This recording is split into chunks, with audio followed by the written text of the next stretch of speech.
Hi y'all, welcome back to my channel. So on today's video, I am going to show you a thrift to treasure item. So I got this board at the Goodwill. So it was half price, so I got it for $1. It has the hanging hook on the back already, which is obviously already worth my money. But it's a nice wood plank that I'm gonna sand down and totally change it up. So stay tuned and watch. Thanks.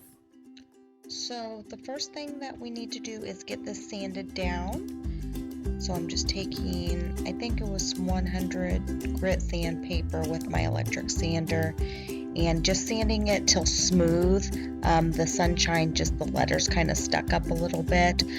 So I just wanted those smooth so you couldn't see it underneath.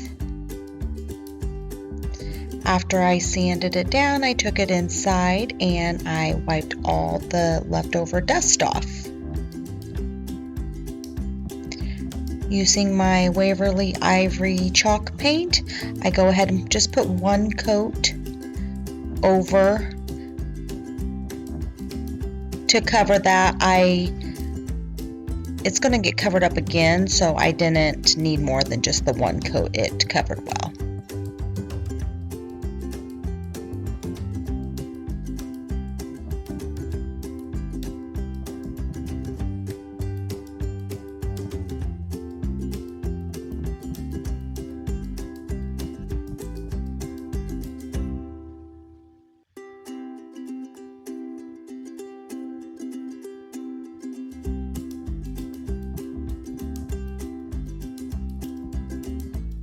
Okay, so then I'm taking this DIY liquid patina in clear and I'm using it as like a Mod Podge or a glue or a decoupage paste.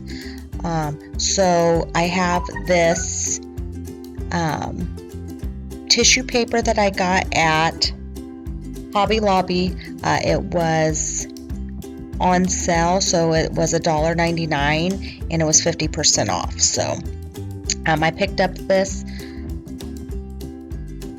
and what I'm going to do is attach it to the board. So I kind of lined it up so that I was making sure that my pattern would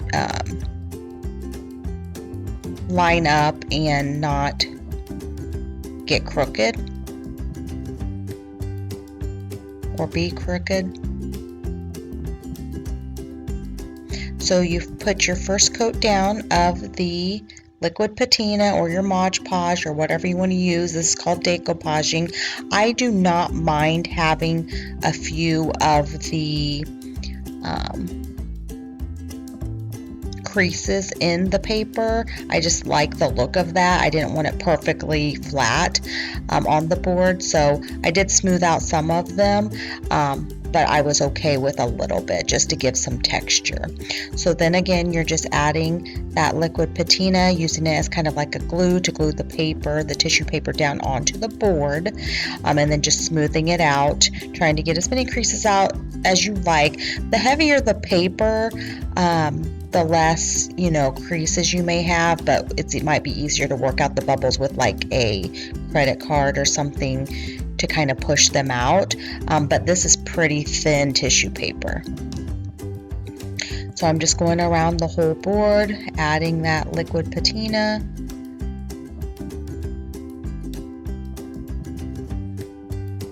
Kind of gluing that paper on. And like I said, that with it being a pattern, I had to kind of be careful and make sure everything was lined up properly.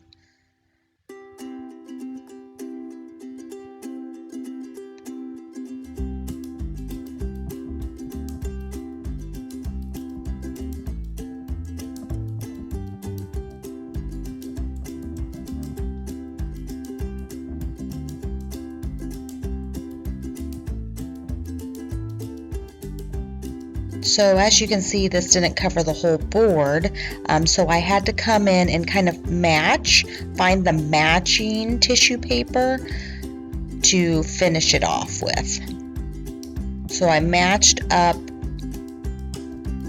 the check on the one side, and then again just gluing it down.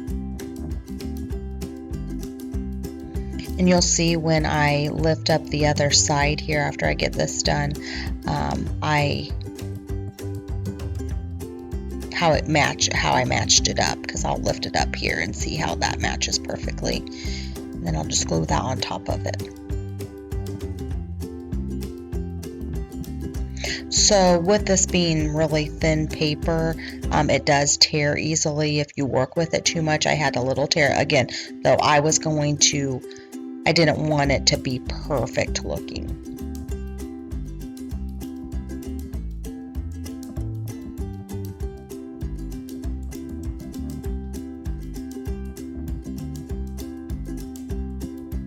So now I'm just, after I've got it, the top or the undercoat glued onto, now I'm just placing this same liquid patina over the top. Now I should have let the paper dry a little bit better first, the undercoat, because as you can see there, it did tear, but that is why I painted the board to begin with, because I wanted it to be imperfect, looked aged and old, like it's been around for a while. So then after I get all that liquid patina on the top, I go around, and the tissue paper is moist or wet, so it's pretty easy just to slide your finger across and pull that off, the excess. And then just making sure I glue down or get all the pieces of the paper stuck to the board from the bottom and the top.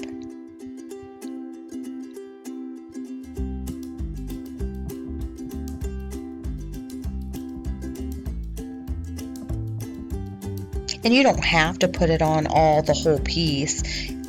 You can just put it on, piece by piece, wherever you want maybe the pattern. It doesn't have to be the whole board. So here I go through and I'm sanding again. I liked that I had pieces of paper missing, so it looked old and worn. So I was just scuffing it up.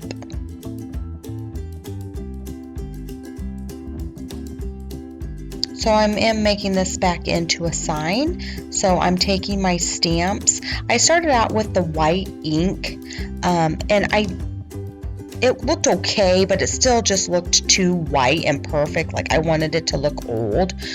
So after I did my white lettering, I went through and then covered it with black, and it kind of made like a shadowing effect with my letters. And you can make this say whatever you want it to say with these stamped letters.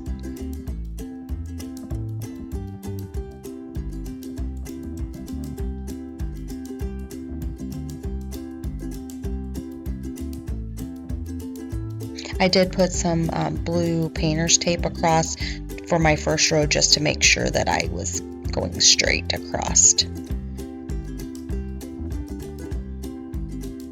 So here's my first word, give. So see how that there's white underneath of that and kind of gave it a shadowing effect.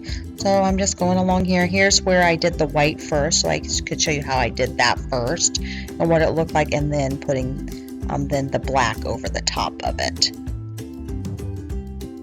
And you don't have to do that. I just, like I said, wanted it to look old and worn and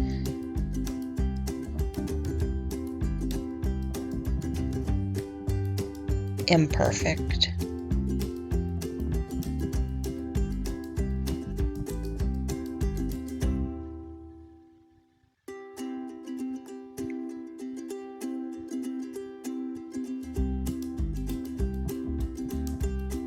So that little sheet I'm using is nice. What it does is I put my letters down on my board, and then I put that paper kind of on top of the letters, so then when I pull it up, then they're all stuck to that plastic piece of paper. So then when I go to lay them back down, I can lay them all together. Now I did one word at a time. I've seen people do, the whole sentence or whatever on the whole sheet, but I just was not comfortable. A little nervous to do that and get everything perfect, because with stamping, you have to put it down once and press down. You can't shift, you can't do anything. It'll smudge and smear the words or the letters. So now I'm just taking off that painter's tape. Again, I did not care if any of the paper kind of came up or, but there.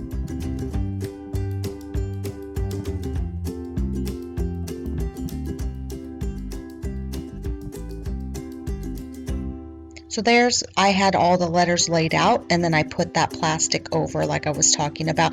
Sorry, I did not realize I was not getting where I was filling the stamps with the actual ink. That was just slightly off camera. That's all I'm doing is just putting that ink on those little stamps. And then just laying it down. Making sure I set it down and then press down. Got to commit. And that's the most nerve-wracking thing with stamping. It's just that committing.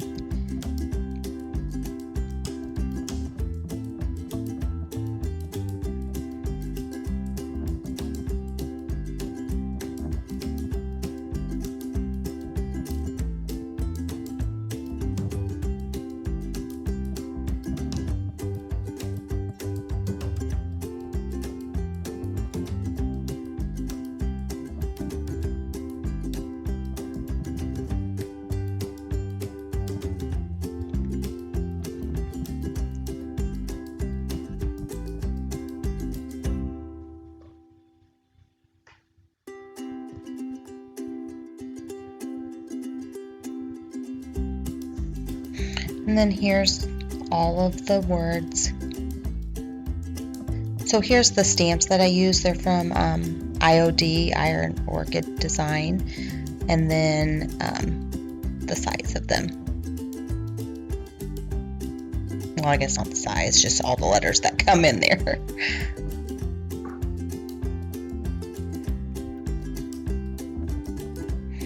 So then I had some of this extra wood laying around.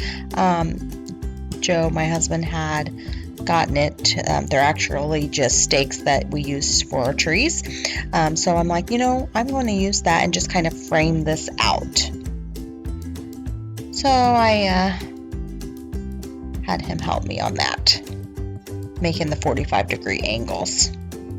And then I wanted to stain those just a tad darker, so I'm just using antique wax from Waverly, dark wax, and then I just watered it down a little bit in a cup so that it wasn't so dark. Just brushing it on, and then I'll wipe it back. And you don't have to do this, I just chose to do this.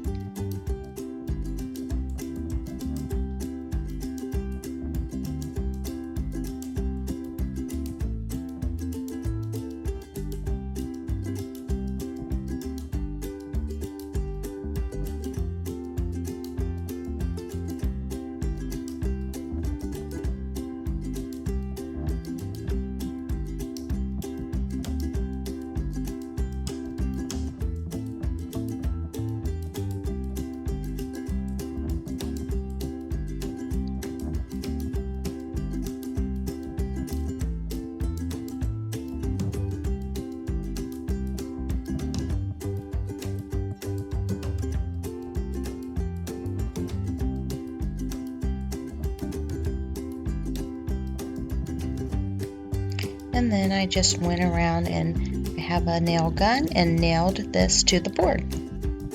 And then here is the finished sign. Sorry, I don't have good lighting in my bedroom, but I think it turned out so cute.